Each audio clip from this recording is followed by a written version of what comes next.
Welcome to the Hollywood Outsider, an award-winning weekly entertainment podcast, and in this episode, it's all about family. This is our Fast 9 Sagacast, a film that begs the question, when are we just going to put capes on these cars? All right, it's time to live our podcast a quarter mile at a time, whatever the hell that means. My name is Aaron Peterson. Joining me today are my fellow host, Amanda Sink. Hello, hello, hashtag family. Troy Heinrichs. I'm back from the dead, hashtag family. We could just family that. Are we already sick of family at this point? You're never too sick of family. It just depends on how much food there is and how much beverages there are to drink through it. By the way, I should preface before we even start. This is I just like calling it a saga cast. It just makes me laugh because they keep calling it a saga. But it's a spoiler cast. So we are going to talk about the spoilers that happen in the movie. If you're really worried about spoilers in the Fast and Furious franchise, I don't know how you sit with it. But I'm telling you, there's insanity and space. So these things are going to happen. Hold on tight. Also, if you're listening to this while you're not driving, this is officially a drinking episode. Anytime you hear family, you should probably just take a shot.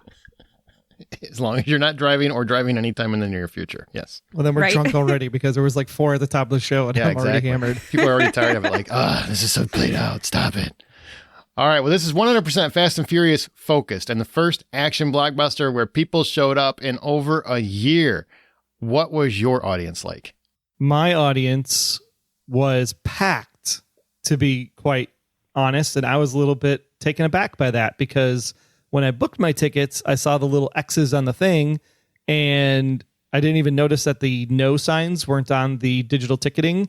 So when I sat down on my seat, I was like, oh, we're doing that now where someone's going to sit next to me. That's a little weird. And of course I sat next to someone who was probably, 10, 12 years old. And I was like, great, this is awesome. They're going to be on their phone the whole time. They weren't even alive when the first movie was out. But thankfully, she actually laughed. She laughed through the whole thing, and she thoroughly enjoyed herself. So did you throw in "You don't deserve to be here, child"? Did you throw one of those out there like a real? But old the person I came with, she checked her phone twice during the movie, and I was like, "Come on, like seriously." That's when you get rid of that person. You say you're no longer allowed to go to movies with me. I'm going to go with the 12-year-old next to me from now on. Come on. Exactly. She's at least respectful. Insane. But they enjoyed it. The crowd was into it. They had a lot of fun with it, etc. Yeah, most people laughed at the exact same spots. You heard a couple people like, "Oh my God, that's awesome." But you had other people that were like, "That is freaking ridiculous." Did they laugh every time somebody said Toretto? Because we did in our audience, for sure. Why? Because they're a Toretto. What? He's not Superman. You don't deserve the Toretto name. It's so ridiculous. I'm like, basically, if you really ask people around LA, they're like, "Oh, Torettos. Yeah, they're criminals. They used to steal DVD players in the area.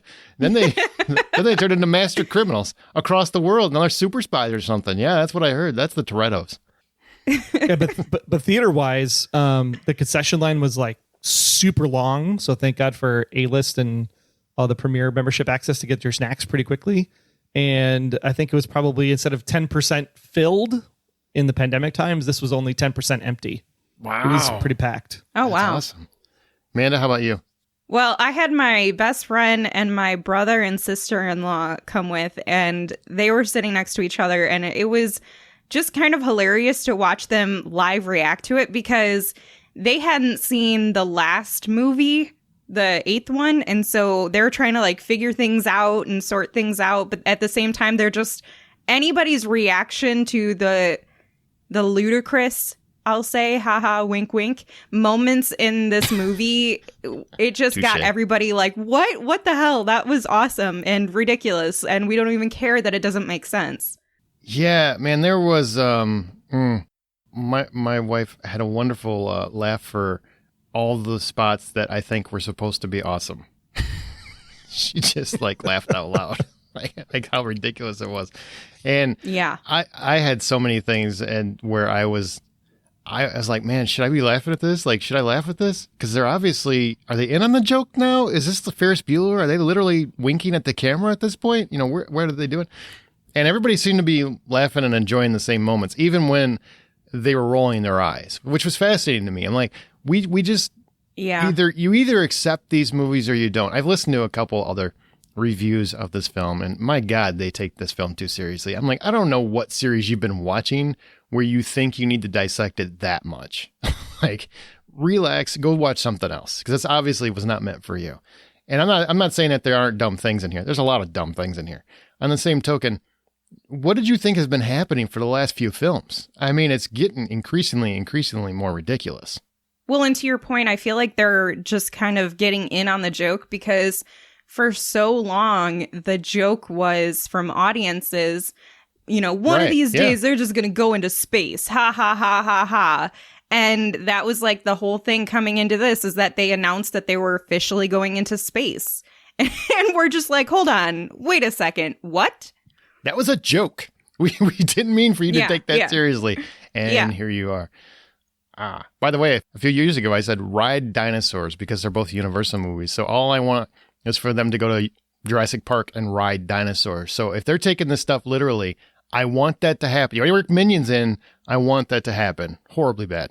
Yeah, there's 2 more movies that totally could happen. Yes. When we're talking about Fast and Furious, let's talk about the series in general. Where are you with the series, like walking into it? Love it, hate it, like it? And what did you want from this movie, Amanda? Oh, I love this franchise. I know I don't take it too seriously. I know that it's ridiculous. I know that there's going to be some really stupid moments, but what I love about it is how much fun everyone that I'm with is having watching these movies. And it's so enjoyable to just kick back, relax, watch this, and laugh with your friends. But also, there's always some really cool stunt scenes. I mean, even if they are completely out there, there's still a lot of fun to watch. So I really enjoy the franchise. I did a Black Friday movie marathon with this series a few years ago, 2 or 3 years ago. And I got to tell you, it was one of the best experiences I've had, because we just had a big group of friends watching them one by one, taking shots every time we heard the word family starting from Fast Five. Yeah, it was pretty crazy. We didn't do it the whole time, but just since Fast Five and then on. And I still think that could have killed you. It could have. I think we eventually were like, we got to call it. We ended up shaving. He's a former host of the Hollywood Outsider, Scott Clark. I got to shave his head at the end, so he had a wife beater on, and he looked like Dominic Toretto, white guy version. It was really funny. White guy version, kind of like John Cena in this movie. Yeah, exactly. Yeah. With less muscle. Yeah, they totally look like brothers. What on what planet? What was Dad doing? Because I mean, none of Dad came through to Cena. I can tell you that right now. None of Dad. What about you, Trey? Where are you with the series? I just did a full rewatch myself while I was on vacation a few weeks ago to get ready for this one, to make sure I had everything in play. I skipped 3, and then this jackass had to make me watch it for bed. I'm sorry, all of you wonderful patrons made me watch it for bed movie night. Yeah. That just released in your Patreon feed. If you're not a supporter, go to patreon.com/thehollywoodoutsider. We did our Tokyo Drift and Tokyo Drift. Troy's still mad about it. Oh my gosh, so bad. But at the same time, it's weird because there are movies in this saga, still weird to say that are good. I mean, there are some good ones. Like the first movie is fantastic. Yeah. The 5th movie is really, really great. Dare I say that 8 is actually somewhat watchable and believable in a lot of ways. This one, not so much in the believability part of it, but it was still actually a pretty decent story in a way. There's some major plot holes, I think, in how they try to make it work. And I think it's more because Justin Lin was butthurt or something about the 3rd movie. But all in all, it's just crazy. It's fun. And like Aaron said in his Facebook post, like if you leave your brain in the trunk, it's fine. It is really great entertainment. And that's what we wanted to do in the summer, is just come, be entertained, have some popcorn, and go home and go, oh my gosh, did you see that thing happen? That was totally crazy. And I loved it. Like James Bond movies to a big degree. Totally like James Bond movies. Maybe not as much with Daniel Craig, because they try to be a little bit more realistic. But man, the Pierce Brosnan era, these are very much like Pierce Brosnan James Bond movies at this point. Totally. I love these films since 4. I mean, I love the first movie, and then 2, I couldn't handle like Paul Walker, Brian and Roman. I mean, they said, "Hey, bruh." I couldn't. It was the bruh movie because they said bruh so many times. And then 3 was just, whatever the hell that was.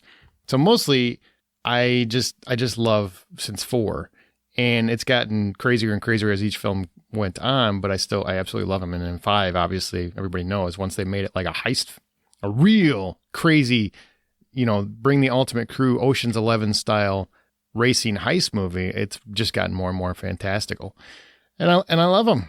And mostly I just wanted to keep seeing them destroy the world's highways. Think of all the infrastructure bills that had to be put in place because these guys rolled through their town. I love them. Mostly because Ramsey rolled through the town. That's true. Well, that definitely. But go watch all the other films. They all destroy the city roads. Every one of them. They should not be allowed near cars. Like, I don't understand. I mean, they think they're great racers. I'm like, you're not very respectful. That's what I'm saying. I mean, you guys are very, very dangerous for infrastructure. You cause problems. And you cause people. A lot of problems. I would say that they're equivalent of what all of us are when we play Grand Theft Auto games. Well, there's one movie. What was it? Like, Dom just stomped on a parking garage and it collapsed. I'm like, come on, man. I mean, there's cars there. They all lost cars. And here they're becoming a threat to society at some point because here they had this magnet thing and they're ripping out like things from buildings and stuff like file cabinets and everything else. I'm like, these should all have blood all over them because there were people in those buildings. There were people literally in the way and not a single person was harmed in the making of this movie. Exactly. There should be nothing but innards and heads flying around. Like, was someone decapitated in that building? What happened? But before we get to the movie and some specifics, how do you feel about keeping Brian, Paul Walker's character, still alive in this universe, even though the actor passed away? How do you guys feel about that? I think it depends. I mean, the reveal of his son in the 8th movie and naming him Brian, I think is just a nice nod. I mean, that's something that is totally believable from a story script perspective. And then with Mia not being in 8, and then now she shows up in 9, the minute Mia shows up in the movie, you can't not have Mia and not have Brian because they both left, the lifestyle. Now that she's back in, you have to say like, well, where's Brian? Why didn't Brian come with you? And so you have to address them in some way, shape, or form, just from a script perspective. And I thought the way they handled it here was totally fine. I had no problem with the car pulling up at the end of the movie. It was fine. I think people are like, oh my God, Brian, blah, blah, blah. This was actually better than doing some crazy angel halo effect or getting a twin brother or something or trying to digitally recreate him. I think this was perfectly acceptable based on where the story went. Yeah, I appreciate that they never went the cliche of just killing off his character. He had an abrupt death that was in the middle of filming, if I'm not mistaken. And so they've handled it really great the entire way. And they had this great send-off where essentially he was going to be a family man taking care of his family, his kid and his family, taking care of his kid and his wife. And for Mia to come back, I can see where some people might be like, oh, where's Brian? But I was just talking to one of our listeners, and she's been a guest on this podcast, Christy Flores, and she had brought up how when Mia is talking about where the kids are, she says that they're in good hands, probably referencing Brian. And Not so probably, I think that... Exactly referencing it. Well, yes. Yeah. But I think that's a great way to say, okay, he's still part of this. He's not just like showing up at the very end, because I think that was a great nod too. But basically, he's taking care of the children, protecting them, keeping them safe from, whatever possibilities could happen if someone tried to find their kids. And so they're safe and Mia can go on with them. There's no perfect resolution to this, and it's really sad and unfortunate, but I appreciate that his memory is still kept alive in the series. Yeah, me too. I was very happy that they keep doing this, and I was extremely happy they brought Mia back, because honestly, I just felt like it was kind of an insult that she wasn't in the last one. I get that they've got the whole Paul Walker situation, they got to play around it. On the same token, it's not Jordana Brewster's fault either. So find a way to work her in. I respect this, that you brought her back, because she belongs in these movies. She's been a part of them for a long time. And then because Paul Walker passes away, her character has to go away too. And I mean, I just didn't think that was very fair to the actress or the character. So this is nice. It's a nice way to handle that. Brian can be a great babysitter. There you go. He's out of the game. He's going to be a great babysitter. I'm fine with that. All right. Well, remember, you can always find more information at The Hollywood Outsider. You can join our Facebook group, or we're on Twitter at @BuyPopcorn. And if you want to support the show, go to Patreon. That's Patreon, patreon.com/The Hollywood Outsider. And we got a little word from Vin on this series, or this film as well, courtesy of Universal Pictures. We try to take themes in this saga that are important to us and we feel are important to the world, and explore those themes. And that was really the objective, to continue from Fate of the Furious into this next chapter. And in this next chapter, although the overall theme is fatherhood, there are many interesting aspects of this storyline that are going to surprise the audience and unravel more of the identity of the characters that they feel they already know or they feel so familiar with. Okay, the Fast Saga, F9. Do you think that this should have just been called Fast Females? No, I don't. I was trying to come No, up with 'cause the two there's FFs dudes, too. because it's like the ladies got a lot of play in this movie. That's true. That's true. But I feel like the Torettos are still the most predominant, especially when you're adding in John Cena. For sure. I can't wait till we find the third cousin once removed in the 10th film. I can't wait till we find out that his dad's still alive. Oh, absolutely. Yeah, Pulling absolutely. people out of burning cars apparently is a thing that can happen. Oh my God. Just wait. till My we get to favorite. Han. All right, Amanda, what is this movie about? What is Fast 9 about? The latest installment finds Dom and his loved ones facing the dilemma of whether that means all family or just the family you've chosen. F9 finds the core family group: Dom, played by Vin Diesel; Letty, played by Michelle Rodriguez; Mia, played by Jordana Brewster; Roman, played by Tyrese Gibson; Tej, played by Ludacris; Ramsey, played by Nathalie Emmanuel, and more, back together once again to battle imminent worldwide danger in the form of Dom's estranged younger brother, Jakob, played by John Cena. Okay. And that doesn't even cover all of it. No, but do you need to know the rest, really? No, like, really, does it matter? We're assuming you've already seen the movie if you're listening to this. So that's the assumption. So if you need more, I don't know what to tell you.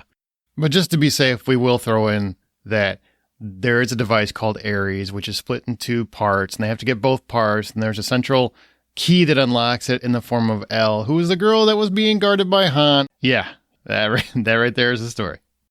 Dom's arc and the backstory. Here's the first. Let's start with the backstory. So what did you guys think about this whole? It's very kind of long. This whole flashback to what happened to their dad, and they're kind of really expanding this whole thing where he beat a guy, I think to death or almost to death, whichever one, with a wrench.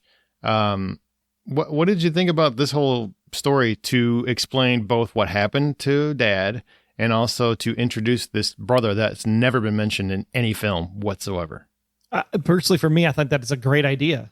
I thought it was interesting to get a little bit of backstory to see the crosses and the hardships and the struggles that why family mattered and how his dad raised him specifically to raise Dom, and then what his relationship was like with his brother. And because of that relationship and the things that came out of it, why he thought family was so important. I think it was a great setup for his character in particular. Now, the actor obviously playing the younger version of Dom, I thought it was pretty funny because like Amanda was saying, when they put Scott Clark into the t-shirt tank top, it was like the minute you saw the open jacket with the tank, he's like, oh, he's the young Dom, before we even told he was young Dom, just because the costume made it look that way.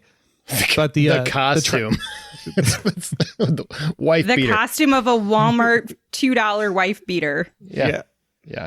But it works because you totally identify who it is. And I think the only thing that was missing in the backstory was the pit crew chief, like just getting more about that relationship and where he kind of fit into either raising Jakob or being with Jakob or being with Dom after dad passed. I think the crew chief got a little bit shorted in the backstory. Michael Rooker's buddy. I mean, you would have thought you're going to Michael Rooker. Maybe he'll be more involved in the future films or something. Maybe they were. Potentially. Maybe he becomes the bad guy. Now that he'll obviously be redeemable no matter what. So totally. But yeah, I think the backstory I thought was great. I think they did a really nice job. The flashes came when they were supposed to show up. I thought it tracked very well. I was really, really impressed that Justin went this direction. I thought it was stupid. I thought it was really stupid. Okay, so let me at least say this. I don't care. First of all, I don't care. I am not watching these movies hoping that they're going to tell me a good story and that everything's going to make sense. If they can connect the dots enough that I can still watch it and it's something that I can chuckle at, but I'm not like, seriously, could you guys really? There was just... Okay, so we know that the father was really important to Dom. I think that part was really great to include, how his father died and why, he was kind of the perfect man. He did everything he could, blah, blah, blah, blah, blah. I loved that. The brother is where I have an issue because, A, John Cena just doesn't look anything like Vin Diesel, and I think it's so stupid. But also, I don't think that Dom is the type of person to go this entire length of time and not even mention it. And correct me if I'm wrong, but I don't recall any of the movies him saying anything about a brother. Never. Him nor So Mia. it just so it seemed like one of those where it just got pulled out of thin air. Okay, whatever. It's fine. Again, I don't really care.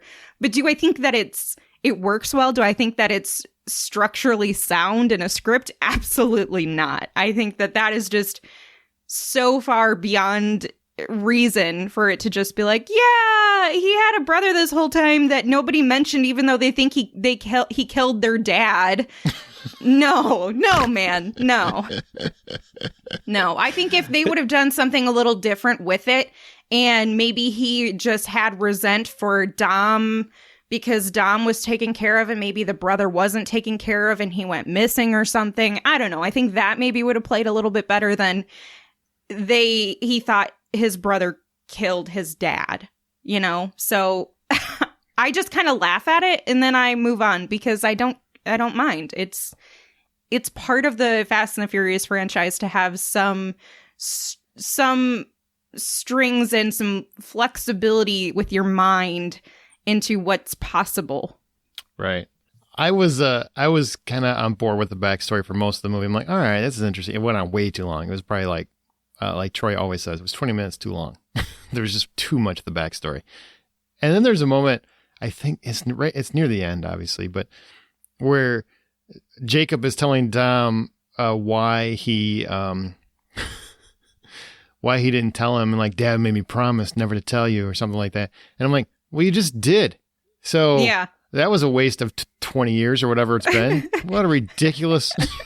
What a ridiculous story. It wasn't Buddy that told him. That would have made more sense. Like Buddy finally tells him or something like that.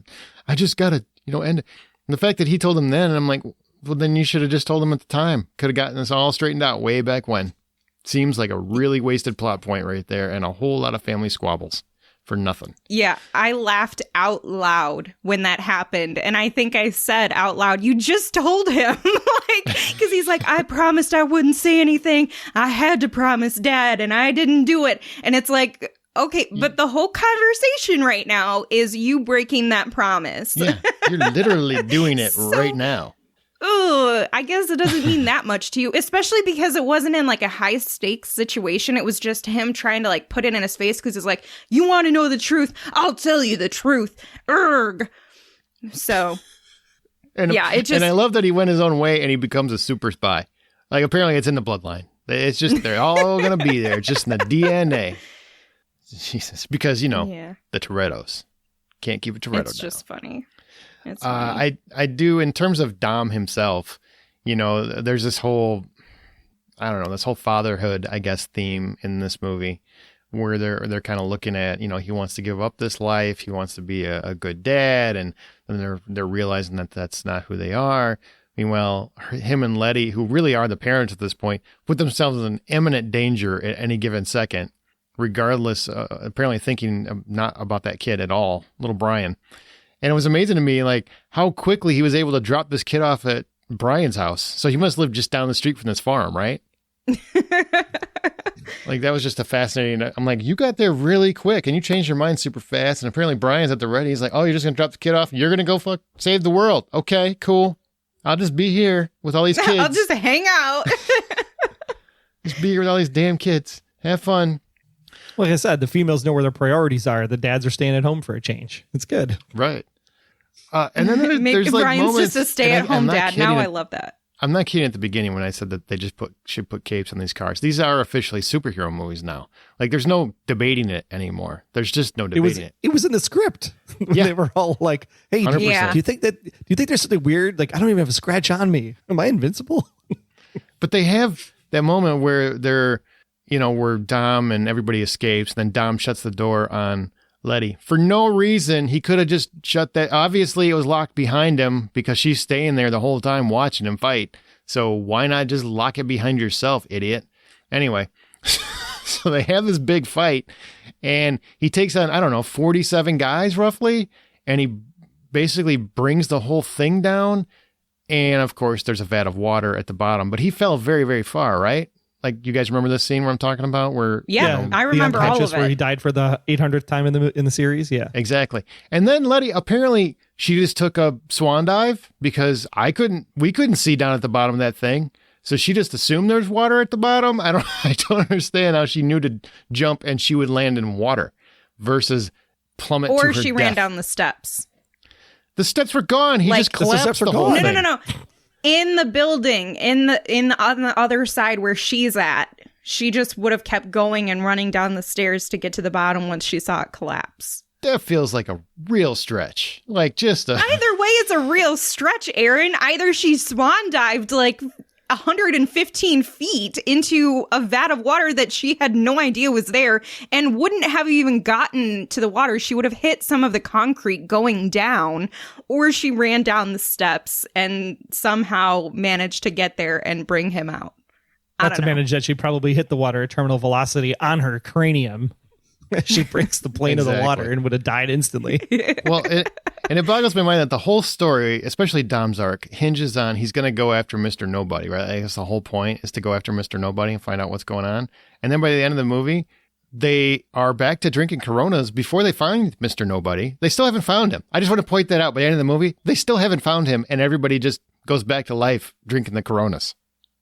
I do think that they're Did they assume gonna... that he went down in the plane crash, though? Did they assume that he was dead, or... I don't think so, because he sent out that signal. They figured it had to come from somewhere. And it just feels like they just said, okay, well, we got this worked out. We got the whole Jakob angle. We'll wait for the next movie to find Mr. Nobody, who's probably still out there. Well, they went to the crash site and there wasn't anything found. Jakob didn't find anything. So I think that they had assumed he was dead. But my hypothesis is that he just made it look like he died just like he had done for Han. And he'll show up eventually in either this next one or the one after. Because you're not going to waste Kurt Russell like that. You just don't do that, right, Aaron? No, damn well. Damn well know better. Don't ever. Well, because the signal wasn't coming from him. The signal was coming from the other half of Ares in the right, vault. which he had, which was in the plane. Right. So. Silly times. All right. So I do want to mention before we go on to Jakob, anybody else raise your hand or raise your voice if you agree The Rock was sorely missed here. Yes. Troy's quiet. You didn't miss The Rock at all? I could give her the way that story. I can't believe I'm saying story. the way that the script was put together. I don't think it was necessary, to be honest. I thought there was enough I missed going on. Was anybody necessary? Was anything necessary? The Rock, I think you can always find a way to make him fit. The man just comes in and he's a presence you can't not have. But it's like you had Hobbs and Shaw in between 8 and this one. So now that there's Hobbs and Shaw, it almost seems like it's its own thing. So that's why I didn't have a problem with The Rock not being in this one. I don't Just know. like I didn't have a problem with Mia not being in the last one. Shaw pops up, and I'm just sitting there going, man, now I really want a Hobbs and Shaw 2 instead of this. Mm-hmm. Like, that's where I was at. And here's a little clip from Justin Lin talking about Fast 9. I wanted to make sure that, what we were leading to, the brother fight between Dom and Jakob, that it was going to be able to do a sibling fight justice, And so to start off, I didn't want it just to be two brothers looking at each other and fighting. So I just kept pushing and pushing, seeing what we can do. And the fight actually doesn't start as a fight. It starts as a chase. And so the chase, I was hoping, that the idea was to make it so that the audience can really kind of feel this kind of no holds barred, And And it leads to a point where Dom actually jumps from a roof, tackles Jakob into a window, breaks the table, and that's when the fight starts. So by the time it starts, the intensity is already, on a scale of 1 to 10 is already at a 25. I think that if we were going to bring and share with the audience, the past, the scope of it, the emotions and the relationships and the development of our characters, I feel like the best way in was to kind of play with this theme and explore this theme of the fact that at some point we all had to deal with our past in order to define our future. Well, okay, Jakob. Let's move on to Jakob. So you've got John Cena. He joins the franchise. His hands are huge, by the way. Like, seriously, freakishly huge. And his arms are not much smaller than his hands. He's a big dude. And I've never been wow, John Cena's a great actor kind of guy. I just don't think he is this talented or has as much charismatic ability as The Rock. But I was going to say the comparisons are going to flow in about him versus The Rock because of their former wrestling lives and turned actor, but he's not The Rock. So what do you feel about John Cena? What do you think about the character of Jakob or John Cena coming on board the franchise? In a franchise that already has probably way too many characters. It does, but I actually liked John Cena for what it's worth. I think that his backstory is ridiculous, but that doesn't detract from him. He is a big burly dude that I feel like this entire franchise has centered around the machismo of men and the strength of women. And so just finding all of these really tough characters to come head to head with another one, you just keep building and building those characters, right? So I feel like at some point maybe him and The Rock will fight. That would be cool, but I didn't mind John Cena being here. I thought it was hilarious. There's a moment when he is on top of one of those big military grade vehicles and he's on top of it trying to take down that guy who turns after they turn on him, and he does a wrestling move where he spins, he has him pinned down and he spins around him and gets him into a hold. And I was like, okay, I guess this is probably just for wrestling fans who are like, oh, John Cena wrestling, but I'm like, does anybody really use wrestling moves when you're trying to take somebody down? I don't know, I kind of laughed at it. I thought it was kind of funny, but you absolutely 100% do. Wrestling is much like taekwondo or jiu-jitsu. It's all about self-defense and using the opposing partner's body weight. So I totally bought the wrestling move. I was like, oh man, that's cool. Oh, and okay. how does that guy not hit his head on every sign that was going by until the convenience sign that showed up? And it didn't faze him. It's like a Roadrunner cartoon at this point. If that was more telegraphed, I don't know what was. For me, Cena, I thought did a pretty decent job. I thought it was entertaining to watch him. I thought his toe-to-toe conversations with Dom were believable. I thought, for the most part, I enjoyed the character. I think the biggest problem I had with his character was, is he working for Otto? Is Otto working for him? Are they both working for Cypher and you don't really know who they're working for? It just seemed like that part of it was a little bit weird to say, how did he become so well off financially to have all the things he did and be the super spy that he said he was? There just wasn't a lot of that backstory. They did the good, this is why they're brothers backstory, but they missed the part of how he became a super spy. So it was kind of hard to believe him when he's all like, this is my place. I've been running my operation out of here for years. It's like, okay, where have you been for 8 years then? Apparently Mr. Nobody is really invested in these Torettos. He's just like, I was going to do everything. That's why I'm starting to think that Mr. Nobody's actually his dad. Well, we saw his dad now, so it can't be his dad. Maybe it's John Cena's dad, because I do, Cypher makes a comment about you look very Nordic, as in maybe you're adopted or something. That was kind of what the comment was. Maybe that's all connected. You're right. Okay, I'm seeing it. That's cool. I'm Cena in it. That's bad. You're Cena it? I seen it. I'm going to keep going until it works. This is ridiculous. Yeah, so ridiculous. I like John Cena actually in this. I thought he was decent. I really dug the action scene where he's zipping around. He's zip lining across the town. I thought that was great. Minus the whole how did Dom get there, and nail him right at the second when he's flying over on his zip line. I'm like, okay, that's ridiculous, but still, I mean, these movies are fully 100% ridiculous.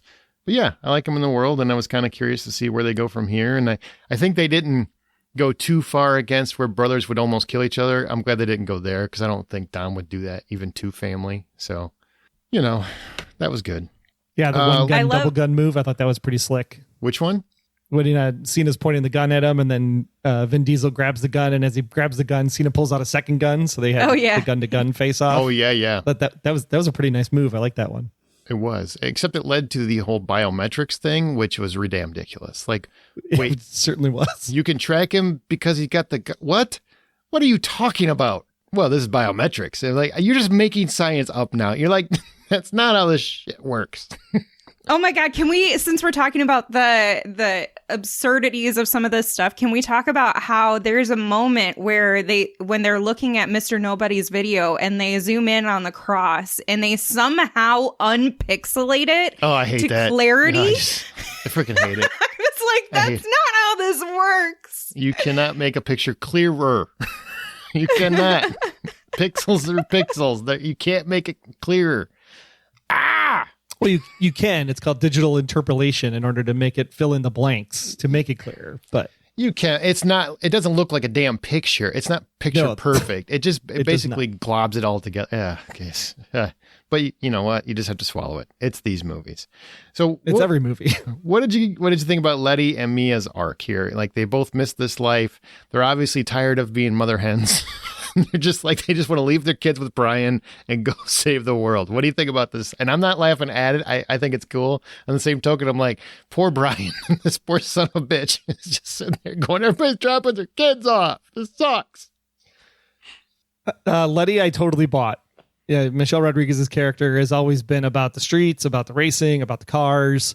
Mia, I have no idea why she was even in the movie, to be quite honest, other than the fact that because it's her brother that they're trying to chase down, it felt like they had to bring her in because it's, family.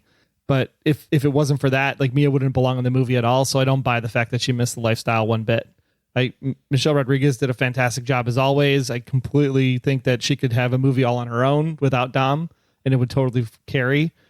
I think it was just fantastic that the ladies actually had some stuff to do that wasn't just, standing around looking pretty either. I thought they totally kicked ass in that one sequence when they're all getting chased down and the three of them are all working together when they're trying to find the key. Elle's character. I thought that was really, really fantastic. And I can't wait to see more of what these ladies can do at the end of the day, because I thought it was super fantastic. You could literally do an all-female movie and it would be awesome. Yeah, I'm all about the girl power in this movie. I also think that it's so crazy to think that we're also surprised that these women are going to put behind their children for a moment to go and do some of this stuff, but we don't ever question it for men because of just the way that society has been structured for so many years in terms of traditional norms. But I feel like this movie is trying to show, hey, that's not really the case. Like, there are plenty of women who are like, I love my kids, I love my family, but I'm going to go take care of business where I need to take care of business, whether that's out at work or here. And I feel like that's just what they were trying to show. At the same time, for Mia's character, I didn't feel like it was about her missing the streets or anything. I felt like when she said that she arrived and she's like, I couldn't not be here, like, I have to be here, I felt like it was because it involved so much of her family and that history. And if anyone is going to temper the waters between these brothers and try to keep everyone safe, it's going to be her.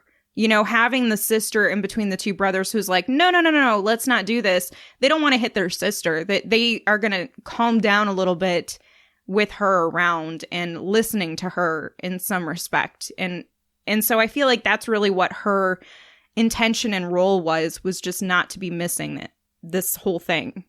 I loved it. I thought it was great to have Mia. Like I said earlier, it bothered me that Mia wasn't part of the story anymore just because she went off and had kids. I'm like, because Brian could watch them. I think it's funny that Brian's got them all the time now. I think it's hilarious because he was into it very hardcore too, but obviously, he can't be there. So, but I'm glad she's there. I think it's important. And Letty, I really kind of liked how they told that story. I feel like too often in movies, like this, they kind of paint, because I think, Amanda, you were alluding to it, because you're a woman, you would be more comfortable just being mom. Like, she should just be relegated to this motherly role and not miss what she loved doing most of her life. Mm-hmm. And I like that. I'm like, you know what? I love this kid. Yeah, your little Brian's great, but I miss doing this. I miss being this. Like, I didn't sign up to raise your kid that just showed up in the last movie, So I kind of respected that. I thought that was an interesting way to go because it's honest in a way. I also, speaking of Letty, I really loved the way they portrayed her as basically the stepmom, because she never tried to take over the role of mom. She tried to make sure that Brian understood who her mom was, and they honored that memory of her. And just how much work goes into the role of being a step-parent is often overlooked. And I think this was a nice glimpse into that as well, because she was taking care of Brian as if it were her own child. And that never stopped. She cared about him. She loves him and all of that. But she also honored who the biological mother is, which I thought was sweet. She could have been really pissed and, bitter and resentful, or, tried to take ownership, if you will. But she respected some of those boundaries. Yeah, the line she threw up there was that you have to go after her. She's the woman that killed your son's mother. Mm-hmm. Yeah. Not your ex-wife, not your former lover, like specifically called out that that's the person that was raising your son. Yeah. And if they bring her back, I'm going to be pissed because she got a bullet to the head. So if it just missed her brain, I'm going to be pissed. I'm just going to be pissed. Let's move on to Roman, Tej, and Ramsey, who can't drive, okay, let's start with Ramsey. I think that's kind of funny that they actually had a character that couldn't drive. I thought that was interesting in these movies, and she destroyed half of a city because of it. Well, and I feel like it makes sense for a lot of people who live in big areas, in metro areas, or, for her, it was in the UK. She didn't need to learn how to drive. So this whole time, they're probably like, oh, she's part of the team. She's so smart at this other stuff. Surely she knows that we're a car racing team, that she'll probably need to drive at some point. And for her, she's probably like, I never thought I would need to drive. You guys are always driving. I'm the one who hangs back and does all of the, digital stuff. And when it came time for it, she was like, this is going to go terrible. And she's like, oh, no, I'm so sorry. Move. It was good. And it was good to give her something more to do, because the last couple movies, she hasn't really had a whole lot other than clicking a keyboard. That's all she's really had to do. And she's a charming actress. We've seen her on Game of Thrones and everything else. So we know she's talented. So let's give her some more to do than just sit there and be eye candy, Or roll her eyes at Roman and Tej for their sexist comments. Exactly. I mean, that gets old after a while. Speaking of Roman and Tej, well, Roman at one point early in the movie, I don't even know why I would think it for even a second, because these movies have no real stakes anymore. I mean, you keep bringing people back from the dead in the most ridiculous fashion. It's kind of hard to really believe there's stakes involved. But I thought for a second, like, Roman's going to die, and he's going to die. He's going to be gunned down, and that's going to be, something driving the story. But instead, they use it as a meta commentary on how much these movies are superhero movies now. What do you guys think about this whole going to that degree, breaking that fourth wall, and just acknowledging to the audience that we are fully aware, we are in on the joke that you've been making for so long? I thought it was funny. I thought it was I was like, are they really doing this right now? Are they talking to me? This is really interesting. I've read novels that do this, where the author just chimes in the middle of the book, but never in a movie except for Ferris Bueller, where they're just as blatant about it. And I'm like, are they superheroes? Is Mr. Nobody's operation like something like Captain America, and they've all been genetically engineered this whole time since birth? Yeah, the Junior Avengers. Is that what they are? Yeah, exactly. And I was totally buying into it for a minute. I'm like, maybe they are superheroes. Maybe they can't die, because there's no way he's getting shot at gun. Just as he explained in the movie, the number of people that were shooting at him and the grenades and everything else that was happening, there is no way he survives. There's no way possible that he doesn't get a stray bullet occasionally. And then just, of course, miss the landmine by inches and then roll away just in time. And then the car falls on top of him and he walks away without a scratch, not even dust on his shirt. He had gunmen directly above him that somehow missed his head. That doesn't happen. I understand if are they they're stormtroopers? Right. Right. They They're stormed on you. ground Pew, pew. level. They're around you, whatever, and they shoot the vest. Okay, that I can get. But there was like 3 or 4 of them directly above his head shooting downward at him. And I'm like, you don't just miss a headshot unless you're the worst gunman in existence. So it was just very crazy. But I don't know. I feel like this one took itself the least seriously. I don't even know if that's the proper sentence for this, but I felt like a lot of the other Fast and the Furious movies knew that they were being really extra, but they didn't go too far into the joke. Like they were still kind of trying to take it seriously as a movie. This one felt like a real shift, especially with Roman and Tej, who are just so far out there. You know, the things that they're doing, the survival tactics, if you want to call it that, their abilities to not die. And this is where it felt like they are officially in on the joke, and these are no longer to be taken seriously as movies. And I'm still not sure how I feel about that, because up until this point, I've really enjoyed that there was a level of seriousness to them in some way. You know, there was a possibility for some of this stuff. Like, okay, it's ridiculous, but maybe. And here they're like, no, let's just push it to the furthest point possible and then make a joke about it. And I'm still not sure how I sit on that, but it's a very clear direction that Justin Lin made for this film. Yeah, and let's be very, very clear on what happens. You know, we've all been saying, oh, can't wait till they go to space, mostly jokingly. I don't know if I ever really wanted them to go to space. I was kind of hoping they would skirt it. Like, I could see when they were on the plane and they launched this little rocket and it knocked the satellite before it actually went to space. But the fact that they literally went to space is orbit. insane. Yeah, actually in orbit. On a car. To the space station at some point was insane to me. Because if you think about it, really just stop and think about it. Decades of engineering to build a space shuttle. They did it in one day with a Fiero. And I think, I'm sure Sean and Earl and Twinkie were, you know, just innovative engineers. I'm sure they were. And Tej is very, very smart. Apparently he went from being really smart with cars to being the most advanced computer specialist in the world, him and Ramsey. But to create a space shuttle out of a Fiero is, that's beyond expanding the laws of physics, because there are no physics involved. This is impossible. It's not even implausible. It's impossible. And gravity doesn't exist. I don't know how to feel about this. Now, what's funny is I was talking to Troy about this, and Troy, you love this. So explain why you love this. I mean, at the end of the day, the space creation of the vehicle. I mean, I'm not sold that Sean, Earl, and Twinkie can make this happen and actually put this together, nor fly the actual giant plane that was carrying the car from that perspective.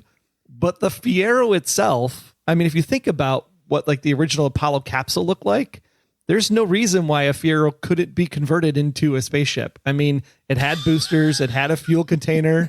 You could totally create the jet propulsion engines that they have for redirection. I mean, to me, the space sequence was actually way more believable than the foot rope bridge sequence when they're trying to get out of the one country in Mexico to the other country. Oh, that is freaking ridiculous, because a giant Hummer, after the bridge is completely collapsed, does not keep moving forward in an upward motion. That is like, physics there makes no sense. And the physics in space, I can actually buy it. I can't buy that diving suits instead of space suits are used and they look like minions, but tie-in. But the actual vehicle construction and the launch mechanism of how they got into space, that is totally believable. Dear God, man. What? No. That's how they tested original space shuttles back in the day, was lifting them up into low orbit and then actually like letting it take off from there to test the engines. That is true. That's literally how they do it. So I mean, it was totally like above board. I mean, whether you can completely airtight seal a Ferrero like you can in the Apollo capsule, maybe debatable, but at the same time, it made sense. Wait, maybe. And duct tape, like duct tape is the solution to keeping you safe? I don't think so. It's what you put on a biohazard suit if you're in a situation in a biohazard containment facility. That's true. Oh my God, you're making logic out of this. I don't like this. You're making me think it's plausible again.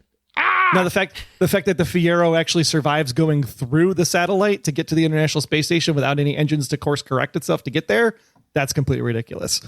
I think he steered too. He did. You saw him actually move the wheel. I was like, what are you doing?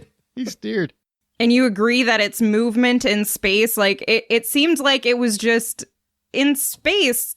I don't know. Things operate differently because of the lack of gravity. So it just seems like it didn't, like, that's not how things work. It's the opposite, because in space, everything operates exactly the same way because there's no gravity. Until you have an opposite reaction to push you some other way, all you do is float. Like hitting the satellite and you just stay in that same spot where you just hit it? I don't know. That didn't seem realistic to me.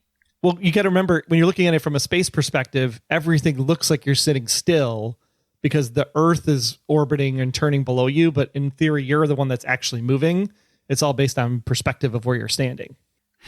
Troy is actually trying to drop a scientific debate on this insane nonsense. Because I loved it. I don't know, man. Awesome. I'm buying into it. The best part of the movie.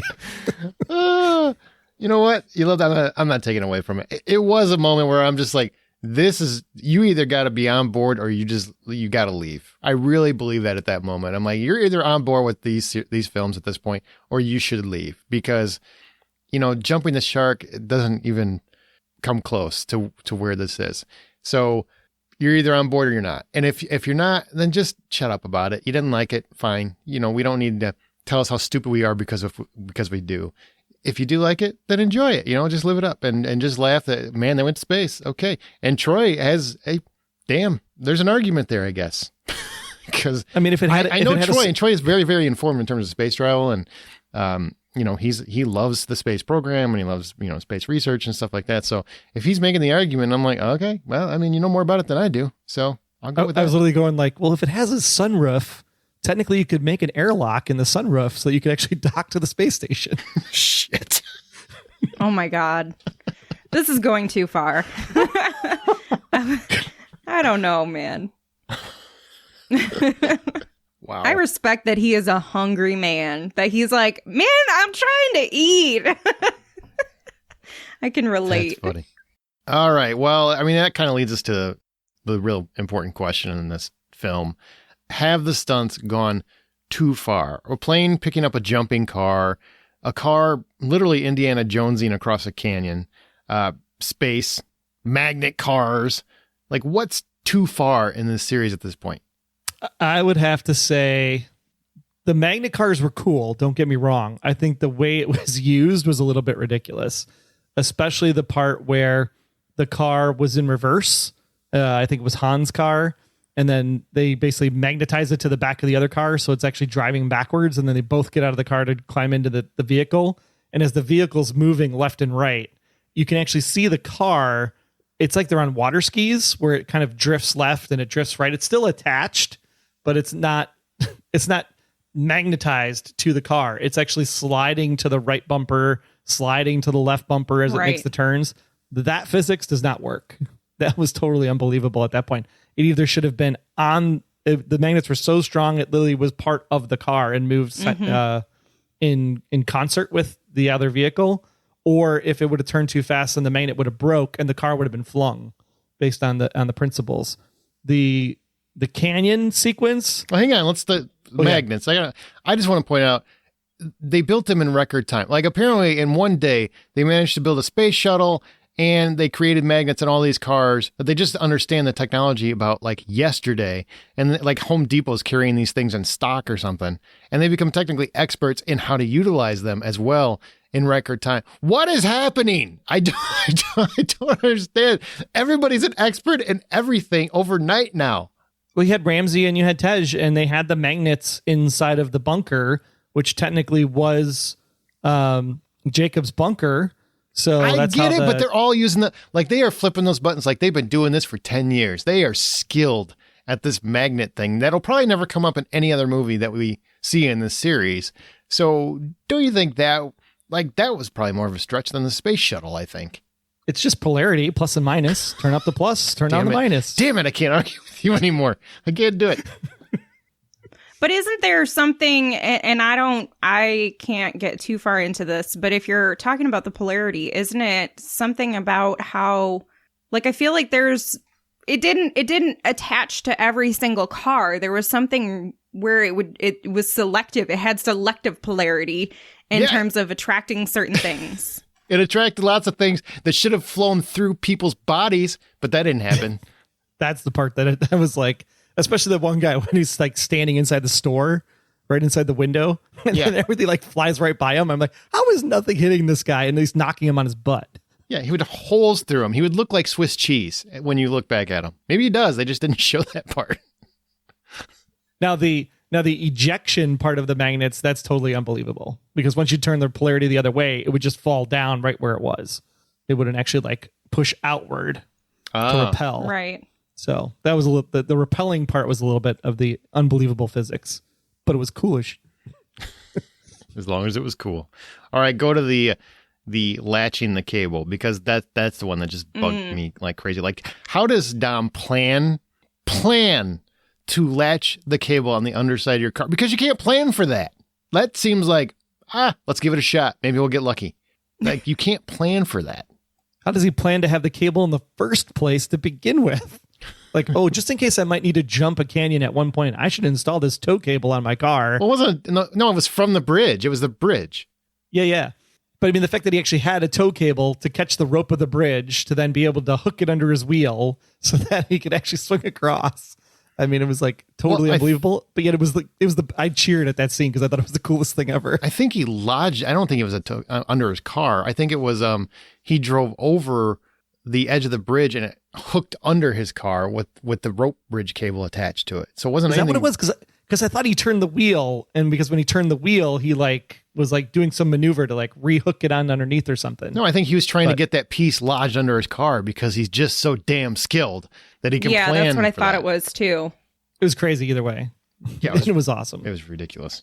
I believe the swing more than I believe the giant Hummer trying to drive up the collapsing bridge and then just like magically clearing the cliff. I'm like, that does not work. You know, honestly, if they're as lucky as they are and they're just trying to make money in a lot of these situations, why don't they just play the lottery? They'd make a lot more money a lot easier. It's not as cool.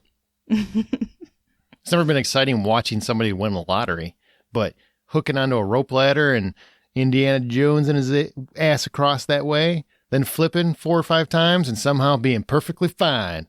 That's a lot more fun to watch. And driving through a landmine. It's possible. You could flip a couple times. Hey, so let me ask Troy something. Since he's an expert on all of these stunts, he's apparently Apparently, he's been studying the science of this ridiculous movie for a while. Since it was announced. Okay, so talk to me about these landmines, because when he was stuck above the top, when Tyrese Gibson's character was stuck in his vehicle and the stuff started to crumble down onto that landmine, it was like right around it, but not right on top of that sensor. Isn't some of the stuff falling down, wouldn't that be sensitive enough? Because you don't have to hit it right on top of it. It's just if something lands in that closest vicinity, then doesn't it, any shift of that, create it to go? Typically with the landmine, there's a pressure plate. So when the pressure plate is up, it's armed. And so you have to have enough pressure to be able to pressure plate to push it down to hit the trigger point. So if the it's area like dust, around maybe a that plate pebble moving or something, down probably not isn't. enough pressure to trigger it. Gotcha. Okay. And so they were planning on how fast can we go? That was what Dom was asking. How fast do I need to be to basically clear it before it blows? Mm-hmm. Yeah. Right. Because there's a pressure plate, there's a click, there's the ignition. I mean, it's milliseconds, right? But at the same time, if you're going fast enough, you'd be at least clear enough that it'll explode, but it'll just push you forward because you'll get some of the dirt movement rather than the actual explosive itself. The back of your car is going to be messed up, but it's rear axle problems. Okay, guys. Well, I'm just letting you know. Apparently, according to Troy, this is all science. This is all. I was going to say, here's your science lesson for the summer from Troy Heinrichs on The Hollywood Outsider. That's funny. It's believable enough that it does work for a movie to make it passable. It's not completely ridiculous like Sharknado. I don't know, that rope bridge thing is not. The rope bridge thing is not. Driving up the bridge, like you said, in a Hummer. Does not work. Does not work. That is not how gravity or science or anything else works. None of this is how it works. Speaking of it, that's not how it works. Yeah, most of it I believed except for that one. That was the one where I was like, oh, you had me so like hooked in. And here we've got Han himself talking about what it feels like to be back in the franchise. You know, it tells you the power of the audience because, you know, after, you know, Han was no longer the franchise, you know, there's this fervor, there was this need.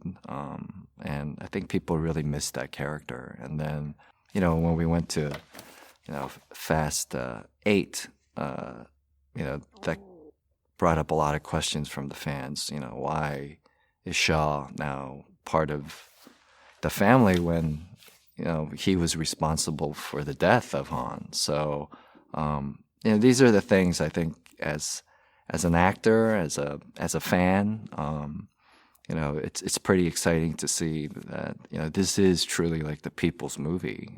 You know, they, you know, in a way demanded for this character to come back. And thus I'm sitting here again, being able to play Han again. I hadn't seen Bow Wow or Lucas since actually Tokyo Drift.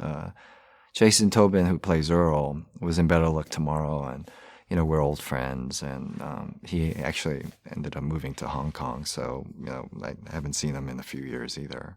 But you know, how special is that? It's like it made me realize that day when I saw them on set that, you know, this world, that this Fast and Furious world is huge. It's expanding, and there are characters from, you know, the previous films that we can bring back that offer something unique to the whole group. And I know the fans are going to be excited to see them because it's you know, it's just what a great introduction and a great reunion again. So I hope they bring back more characters. I think that's what the fans want. How about Han? Han's return. You know what's funny is because Troy and I literally just watched this. So I think we can speak to exactly how things look in a second. But Amanda, how did this work for you? Because I know you barely remember Tokyo Drift, if at all. So were you okay with Han's return, or did you have a problem with it? Well, that's not true. I rewatched all of them, including Tokyo Drift, a few years ago, 2 or 3 years ago. Well, I just mean that not recently is what I meant. Yeah. I don't know. I mean, I guess it works. And I think for a lot of people, it's so far in their rear view mirror that they're not going to think too much about it in his return. It was nice to have him back. And I liked that they did a thorough explanation of all of the important scenes with Han, of how he managed to escape those and how they were faked. Well, no. Okay, so do I believe it? No, but did they at least try to make the attempt? Sure, but like everything in this movie, I don't really buy any of it. Even Troy's science explanation, I still don't buy a lot of this stuff. My brain is just like, no, that just doesn't seem plausible. So I guess it sounds like from the two of you that you do not see this as thoroughly explained. No. And if you go back and watch Furious 7, I think it was, 7 was where they re-showed Han's death. They obviously reshot that. They totally reshot that because the car is not surrounded as much. But in Tokyo Drift, that car is completely surrounded. You see Han, you watch the car blow up.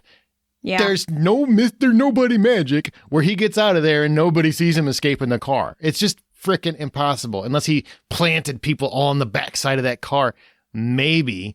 But give me a break. All I was hoping for is just say it did blow up and he didn't die, though. They rehabbed him with scar tissues and he got like some kind of skin graft or something. I could have bought that so much better. This was dumb. In a movie that has people going to space, sorry, Troy, and that's ridiculous, and swinging across a rope bridge and all this other shit, this is the dumbest thing. I was like, no, stop it. And that's how I felt whenever they were saying, I'm like, just skip through this part. I can't watch the scene because it's just making me mad how dumb this is. That's how I felt. Yeah, the problem with it was that they didn't explain it enough in the story. Enough? It was 15 minutes of bullshit. What are you talking about? I can buy that maybe there was a Han lookalike that actually got in the car and did the drive, and it wasn't actually Han in the car the entire time. Oh, it was his twin brother. The problem is that, yeah, twin brother, whatever. I mean, I could have bought anything, but they never showed that handoff. They just showed Han eating peanuts standing next to Mr. Nobody to say, oh, he wasn't in the car when it exploded. Okay, fine.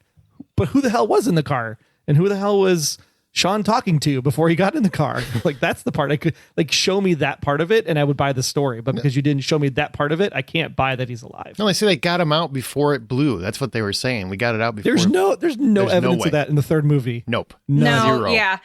Because Zero. he's well, and it's not even that he's completely, not even just that he's completely surrounded, but there's like open space around it. So you would have, it's not like people were crowding around it. There was like a ring of openness around his car because everyone was watching.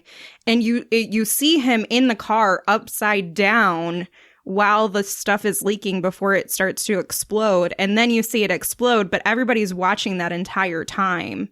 So, and it's cramped, and the whole cage is like smushed. crushed, and there's no space for him to squeeze out. Like he dies. So I in guess that if movie. it was like a Han lookalike, that is the only way it works. It's a Han Yeah. lookalike, or they put an android in the seat and they were driving it with a remote control. An android. And they knew Deckard Shaw was going to hit him right there. I mean, give me a break. It's just ridiculous. The whole thing is ridiculous. And that's saying something in this kind of movie. Mm-hmm. I mean, but it is a hard pill to swallow. I can't believe this was the hardest pill I've had to swallow in this entire franchise, where I'm like, this one's a struggle for me. And it was strictly only the purpose of him coming back was because he was the one that was protecting the key. And I'm just like, really? Like he has to protect the key. You couldn't have Sean protect the key or Twinkie protect the key. There could have been any number of people that could have protected the key. You didn't have to bring Han back to be the person that protected the key. Yep. And I love the character. Don't get me wrong. Like, I'm not knocking the character. I love Han. I thought he was great. Yeah, I'm glad he's back. But on the same token, I wish he would have gotten a better return, because that just made no sense at all. And I'm saying that fully observant of the fact that these films very rarely make any sense. It was just a full retcon is what it was. 100%. Yeah, there's no getting around it. I mean, you can try to write yourself out of it all you want, but the writing just does not cover that big of a hole. I mean, it was a retcon enough that they moved when the actual Tokyo Drift happened in the timeline. Yeah, that's right. That's right. Yeah. And now you're going to bring him back from the dead on top of it? And it's like, come on. That's why I said I think Justin Lin was just butthurt that movie wasn't as good. So would you say this is Justin Lin's J.J. Abrams Star Wars moment? Like, I made this third movie, and this is what the story was going to be. So then I came back and I fixed it. Oh, you mean in terms of Han itself? Yeah. I feel like he realized after the fact that Han was a very popular character, and this is just based on interviews and stuff that I have seen, that he wanted to bring him back for the fans across the world. Yeah. That's all it was. Yeah. So any other issues or favorite scenes or moments? No, I was thoroughly entertained the entire time. I think we covered off on most of them. I totally called the drone at the end. Like, she was never in that plane to begin with. I didn't. That actually got me. That actually got me. Oh, wow. It got me too. Did. I didn't get that either. Yep. It was a great twist, though. I love the twist, because as soon as I'm like, oh, that was okay. That was clever. I like that a lot. That was great. Yeah, I figured someone that's a computer hacker scientist, one step ahead, especially with the whole, what was it? Communication theory line that she gives Dom in the eighth movie about the only actions you can control are your own. Mm-hmm. And so like she took the reins and said, I'm going to control the actions and I'm going to be in the fight without having to be in the fight. And I thought that was brilliant. And, Otto is dead, right? Otto's dead. If I remember right. He's dead, I think. I thought he so. was. Yeah, I think so. Yeah, he was a worthless character. I didn't like him anyway. The financer of everything. He was annoying as all get out. Yeah, he was. sucked. Yeah, I couldn't sucked. stand him. But Cypher, I really like Cypher, even though her haircut's ridiculous. I like Cypher. Charlize I like Theron that we still is the only person who can pull this off.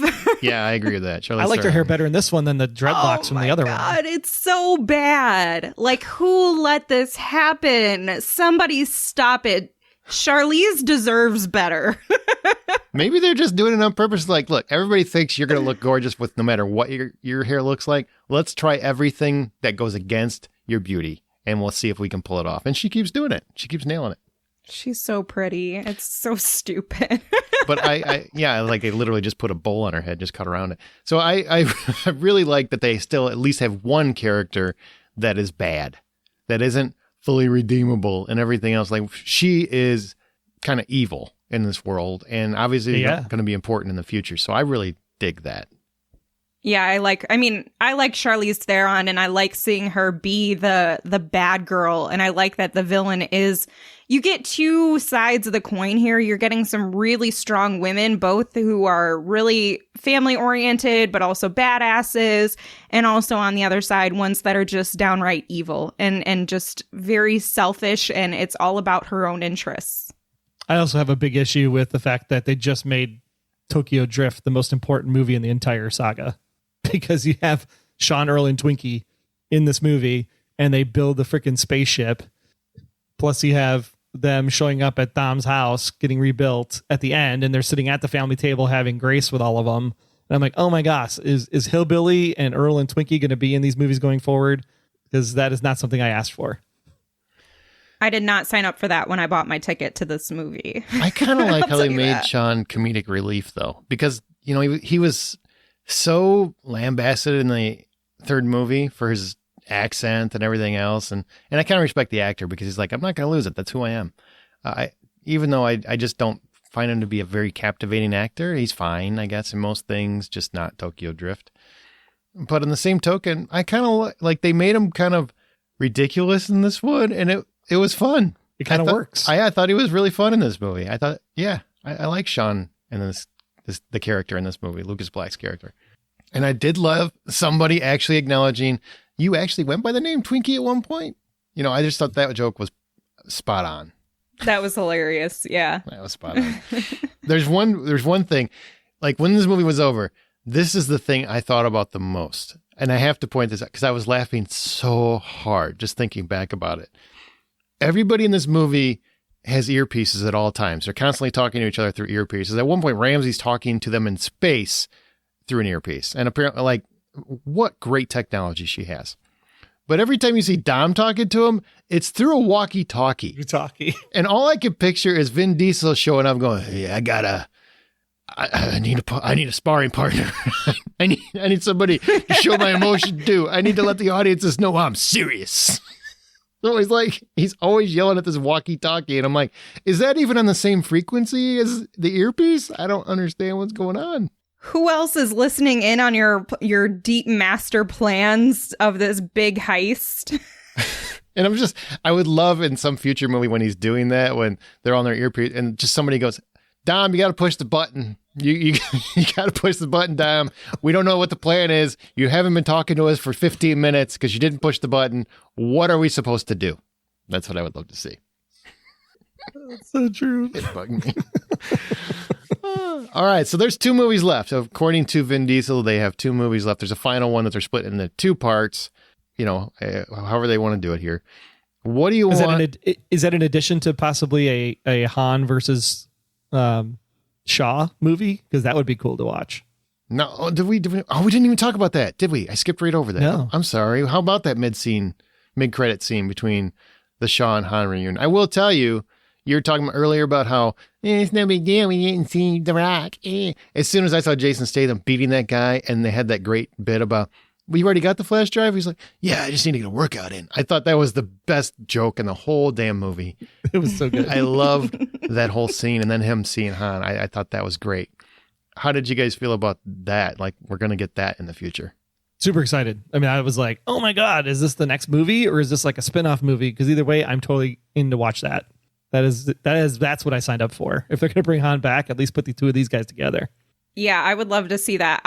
Jason Statham punching this punching bag with a person inside of it, it took me by surprise. But when it happened, I was like, this is beautiful. I love this. This is not like, who thinks about doing that? And this man is just stuffed in here. And he just punches it when he walks away just to be cruel. Yeah, I loved that. I thought it was really great. And I hope that means that we're getting him in the next movie rather than just a spinoff. Yeah. Sadly for Aaron and I, the body bag bit has been seen before. Yeah, it was actually a big part of the Blacklist this past season, so it was kind of funny. I'm like, wow, this is really catching on. Oh. But all I kept thinking about when they're having that scene is I'm like, is this like a nod to Captain America? I mean, it really felt like a nod to that post-credit stinger of Captain America where he's beating the shit out of a bag and then Nick Fury walks in. Yeah. Yep.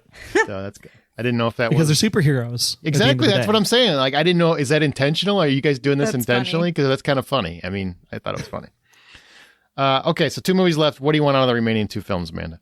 I don't even know. I would say prior to this movie, I was actually hoping that they would maintain some seriousness to the films. But now that we're like just in some level, but they have just jumped. They didn't just jump the shark. They jumped the entire planet. Literally. So I don't even know. Maybe they go to Mars. Maybe there's a villain hiding out on another planet. And so they have to build a whole spaceship to get the whole team out there to like stop someone from blowing up the planet. So it's like maybe then they run into the Guardians of the Galaxy. I have no idea. Oh my God. That would be freaking hilarious. All of a sudden the music starts playing. I want them to actually go to, even though Island Nublar is nowhere near Tokyo, but they go to like a place that's like Westworld or something that's an island off of Japan so that we can have the actual fight against the Yakuza, since obviously the 3rd movie is the most important in the franchise now. So let's go ahead and actually do the fight against the Yakuza and do it over dinosaurs. Well, that's what I've been saying that for so long. Like, and you already make the Universal Minions connection here, so it's painfully obvious they need to go back to Jurassic Park and just ride one of these bitches, or go back in time. I mean, at this point, they're constantly dicking with science. Just they go ahead. And they're superheroes, and since they're already playing off of Marvel, they can do it. Exactly. Yeah, Universal owns Back to the Future. Goddamn, they hit 88 miles an hour. Oh my God. Bam! They drive right by Marty. Yeah, dinosaur. They avoid a landmine just enough, and they get blown into a time portal. Why not? Oh my Do God, it. that would be Do it. hilarious.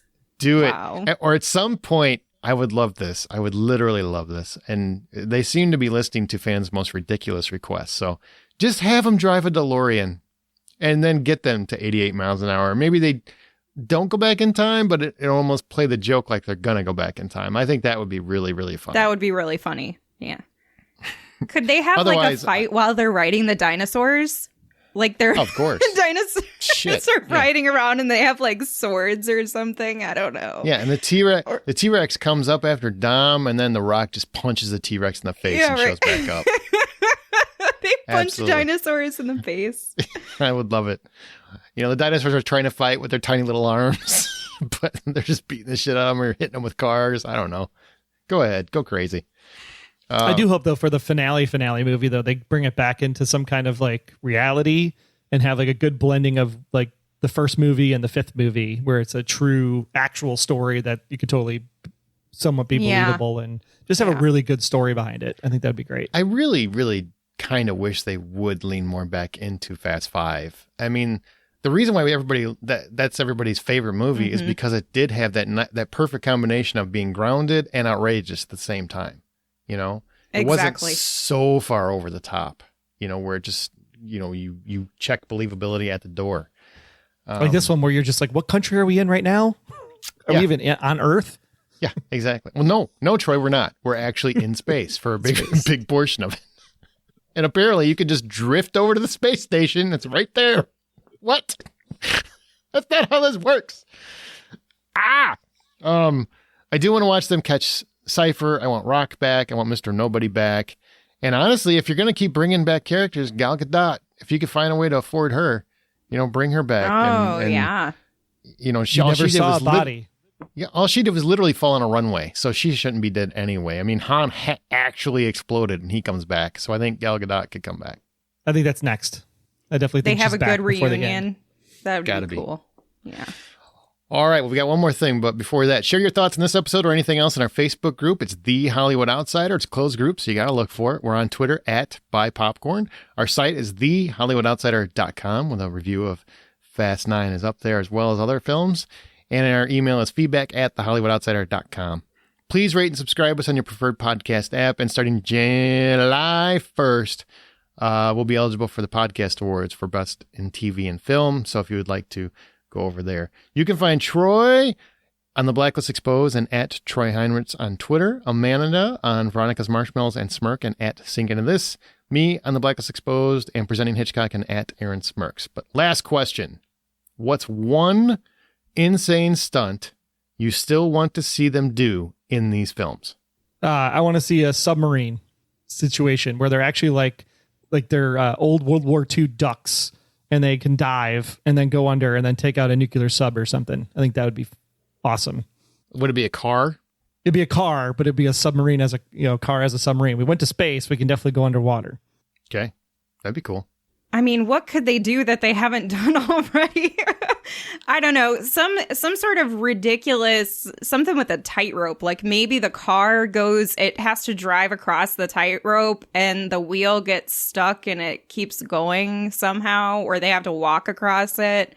I don't know. I really don't know how to think so far beyond driving a vehicle into space and then also having a bridge that's completely collapsed, latch onto the car and somehow be able to drive up that bridge at a completely vertical angle. How do you go further? But see, the tightrope thing is actually believable. Like when the guy in Fast 3, Fast 3, he comes in and he wheels in on the two tires on the concrete. You could totally have the car like wiggle the wire on two wheels between like two skyscrapers or something. Oh my God. They've already jumped from skyscraper to skyscraper. Tightrope doesn't feel like much of a stretch at this point. That's true. Yeah. I want them to thwart a Russian cyber attack by driving through the Kremlin, like not down the streets, just like through the whole thing. I mean, it's like a city if you've ever seen the Kremlin, and just go through and somehow bring all the palaces down. I just think that would be insane, chaotic, and fantastic to watch. Oh, no. I got it. Here's the next movie. It is a time travel, and of course they're in and it's in Rome, and they literally bust the side of the cathedral open, and that's how the cathedral gets its breakage in the side.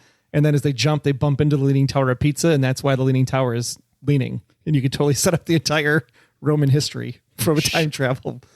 Roman history? Roman? Yeah.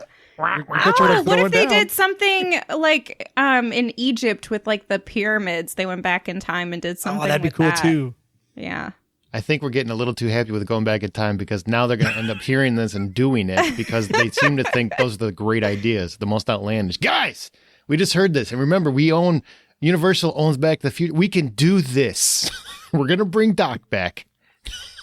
And we're going to go back. It's going to be like Avengers. It's totally going to be like Avengers Endgame, where they're like, we just ruined it. The world got screwed. And then like 5 years later, hey, we found this guy named Doc. He thinks he can get us back to 6 years ago. We just got to go 88 miles an hour. Exactly. By the way, does anyone have access to plutonium? Or just some garbage from the back of Dom's house? Exactly. All right. Anything more on Fast 9? Oh, I should score. Final score. If $10 is full price of admission, what do you give Fast 9 F9 the Fast Saga? Troy. $7.50. Okay. Amanda? 6. Yeah, I give $6. I mean, everything was fun to watch, but it's still ridiculous. And it's not the best one they've had in the last, 4 or 5 movies, so. No, it's not. My God, there's so many damn movies in this franchise. Well, that's it. We're going to head out of here. Just so you know, we will be off July 4th. We will have, I think, a best of or something like that come out next week. But this is our episode for this week. So I hope you guys have a wonderful holiday weekend here in the States or North America. I guess it's just the States because it's 4th of July, right? Really, it just applies to us. In England, It's called You Guys Suck Day. So, but remember the next time you head to a theater to see Fast 9 or The Forever Purge, I guess that's coming out as well, buy popcorn.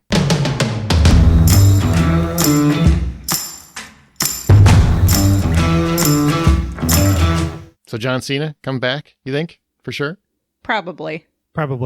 He drove off into the sunset. He'll be back. What is the cast budget in this goddamn movie? Like $400 billion at this point?